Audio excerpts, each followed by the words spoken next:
장사를 한 번도 해보지 않은 사람들도 네. 프랜차이즈 가맹점주가 되는 거는 전혀 문제가 없는 겁니까?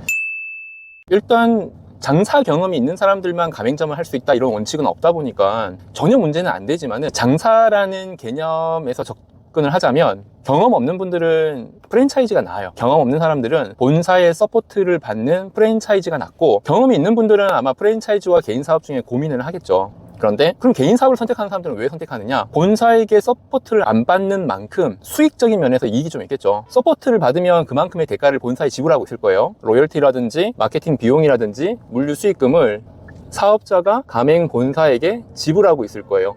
개인 사업은 자기 혼자 하는 거니까 나눠 가질 일이 없죠. 그래서 내가 장사의 경험이 많거나 아르바이트 경험이 아주 풍부하거나 이런 경우는 개인 사업을 해도 된다고 생각을 하고, 그렇지 않고 내가 아직은 경험이 좀 부족하다, 그리고 나는 다점포 사업을 하고 싶다. 다점포라는 게 무슨 뜻이냐면은 내가 매장 3개 정도 돌리면서 수익을 내고 싶다. 그러면은 분업을 하는 거라고 보면 되거든요. 본사는 브랜딩과 마케팅을 맡아주고 나는 매장 운영을 관리를 한다. 이렇게 보면은 다점포 운영이 가능하죠. 근데 개인 사업으로는 다점포 운영이 또 좀 어려운 이유가 모든 마케팅, 브랜딩, 메뉴 개발을 다 직접 해야 되잖아요. 거기다가 매장까지 많아지면은 몸이 축나는 경우들이 되게 많습니다. 뭐 절대 할 수 없다라고 볼 수는 없겠지만은 좀 어렵다 이렇게 판단할 수가 있죠.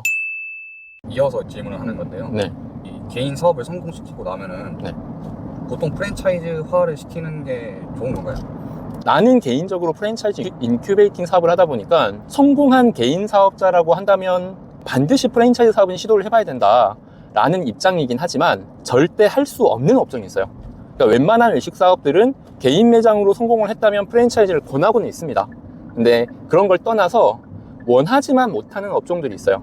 굳이 이야기를 좀 하자면, 내가 이거는 절대 프랜차이즈로 성공을 못 시키겠다라는 업종들이 몇 가지가 있는데, 첫 번째로는 관광지에서 성공한 업종들. 관광지 같은 경우는 그 지역의 특성상 손님들이 몰리는 경우들이 좀 있죠. 대중적으로 인정받았다기보다는 그 관광지에서 성공을 했기 때문에 이게 우리 동네, 서울, 뭐 경기도, 주거 지역에서 성공한다는 보장이 없어요. 그래서 관광지에서 성공한 아이템은 이게 대중성이 있는지 확인을 해야 된다는 것. 두 번째로는 원가율이 높은 아이템은 프랜차이즈가 안 돼요. 그러니까 예를 들자면 우리가 1억을 팔았을 때 1,500만 원을 번다 그러면 굉장히 많이 버는 것처럼 보여도 1억을 팔고 1,500만 원 벌면 순이익금이 15%밖에 안 되잖아요. 그런데 이건 직영점일 때 가능한 부분이고, 가맹점이 되게 되면은 여기에 유통비용이라는 게 추가가 돼요. 그러면은 1억을 팔더라도 1,500만 원을 못 벌어요. 뭐 1,000만 원 정도 번다고 가정을 할게요. 그러면 아니 1억 팔아서 1,000만 원 벌면 괜찮은 거 아닌가? 1억을 팔 수 있다면 1,000만 원 버는 건 괜찮죠. 그런데 가맹 사업을 하게 되면은 적게 파는 매장, 많이 파는 매장이 있을 텐데 1억을 못 판다고 가정을 하게 되면은 적자가 날 가능성이 굉장히 크죠. 그래서 원가율 같은 경우는 업종에 따라 좀 다르기는 하지만, 원가율이 일반적인 외식 사업에 비해서 많이 높다 라고 판단이 된다면, 그럼 이것은 내 직영점이 돈을 번다고 하더라도 가맹점으로 성공할 수가 없습니다. 반대로 프랜차이즈 하기 제일 쉬운 업종 같은 것도 궁금해요. 프랜차이즈로 사업하기 아주 좋은 업종, 첫 번째로는 메뉴의 가짓수가 적을수록 좋아요.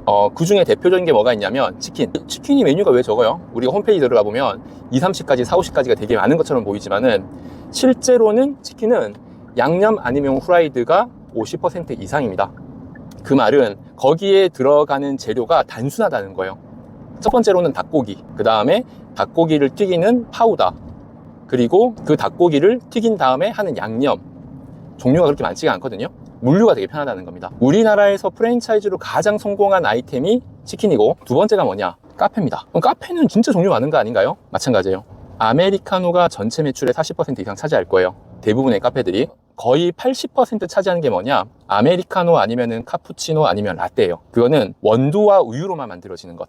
생각보다 물류가 단순하다. 그래서 우리가 메뉴를 만들 때 물류가 확실하게 정해져 있는 아이템들이 프랜차이즈로 하기가 되게 좋아요.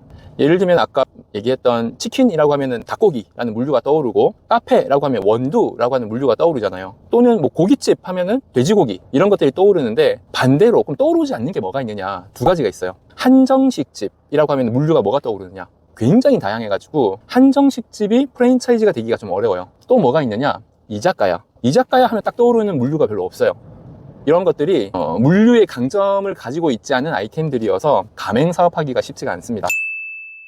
고깃집이나 술집 프랜차이즈의 경우 주류 대출이라는 개념이 있잖아요. 있죠. 그게 정확히 어떤 대출, 그냥 금액적인 대출을 해주는 건지, 아니면 주류를 대출 개념으로 미리 빌려주는 건지, 이런 개념 자체가 궁금해요. 궁금하게. 주류 대출의 함정이 굉장히 조심해야 되는 부분이거든요. 주류 대출이라는 게 어떤 거냐면 아주 쉽게 이야기를 하면은 주류 회사에서 일단 대출금이 나와요. 창업 비용에 대한 대출금이 보통 뭐 소형일 경우는 한 2천만 원에서 한 50평 정도 된다. 그러면 한 3천만 원. 이게 정해져 있는 건 아니에요. 주류 업체에서 대출하는 거기 때문에 뭐 은행하고는 관계가 없는 거죠. 그래서 대출을 해주면 이제 목돈이 나오겠죠. 그러면은 주류 회사는 주류 대출을 해주면서 무이자라고 이야기를 합니다. 이자를 받는 경우가 없어요. 100%는 아니겠지만 주류 회사가 왜 무이자 대출을 하느냐? 술을 팔기 위한 목적이겠죠. 아무래도 주류 회사니까. 묶어두는 개념 한 가지가 있어요. 그러니까 내가 대출금을 줬으니 우리 회사 제품만 쓰셔라. 우리 주류 회사에 술만 받으셔야 된다. 다른 곳에서 받으시면 안 됩니다. 라고 하는 계약서를 쓰게 됩니다. 두 번째로 주류 가격을 높여요. 그러니까 우리가 소주 한 박스에 2만 원이다, 3만 원이다 라고 한다면 그 한 박스 가격을 2,000원, 3,000원 높입니다.